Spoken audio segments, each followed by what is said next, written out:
درنو ناظرینو د رسول کریم صلی الله علیه وسلم یو خوږ حدیث تاسې ته عرض کوم. عبدالله ابن عمر رضی الله عنه فرمایي چې د رسول الله صلی الله علیه وسلم نه یو چا تپوس وکړ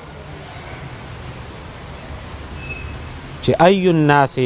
احب الی الله، الله تعالی ته په دې خلکو کې د ټولو نه محبوب انسان څوک دی؟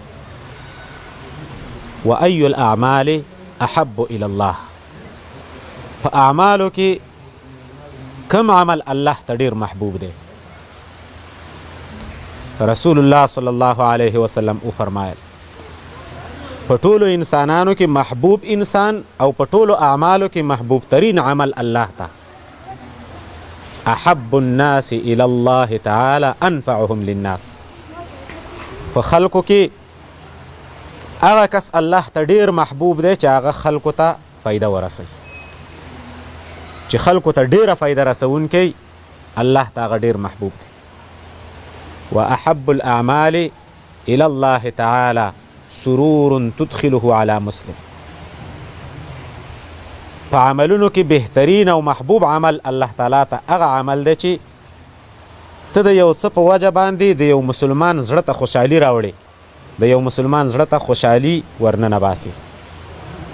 او تکشف عنه کربه، یا د هغه نه یو مشکل لرې کې، د یو څه په وجه باندې پریشانه دی، د یو څه په وجه باندې ورته غم دی، پریشانی ده، هغه د ده نه لرې کړي. او تقضي عنه دینا، یا د یو مسلمان نه قرض ادا کړي. او تطرد عنه جوعا، یا د یو مسلمان نه ولږه لرې کړي، وږی دی، یو څه ورله ورکړي چې هغه پې خپله ولږه رفع کړي. او بیا نبي علیه الصلاة وسلام وفرمایل ولأن امشي مع اخي في حاجه احب الی من ان اعتکف فی هذا المسجد شهرا، که زه د خپل یو مسلمان ورور سره د هغه د یو حاجت پوره کولو په باره کې لاړ شم، منډه ووم، نو دا ماته د دې نه ډیره محبوبه ده چې په دغه جومات کې په مسجد نبوي کې زه یوه میاشت اعتکاف وکړم. د مسلمانانو سره خیر ښېګړه څومره لوی عمل، الله جل جلاله په دې باندې څومره ډېر خوشحالیږي. د یو مسلمان سره د هغه په حاجت کې منډوال، د یو چا نه قرض ادا کول، د یو چا لږه په خپل انفاق او په خپل مال لګولو باندې لرې کول، او د یو مسلمان نه پریشاني لرې کول، په دې باندې الله جل جلاله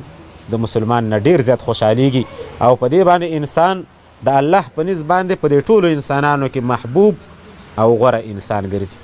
امام طبرانی رحمه الله دا حدیث روایت کړی دی او صحیح حدیث دی. الله جل جلاله دې د مسلمانانو سره مینه او محبت زمونږ نصیب کړي، او الله تعالی دې زمونږ په معاشره کې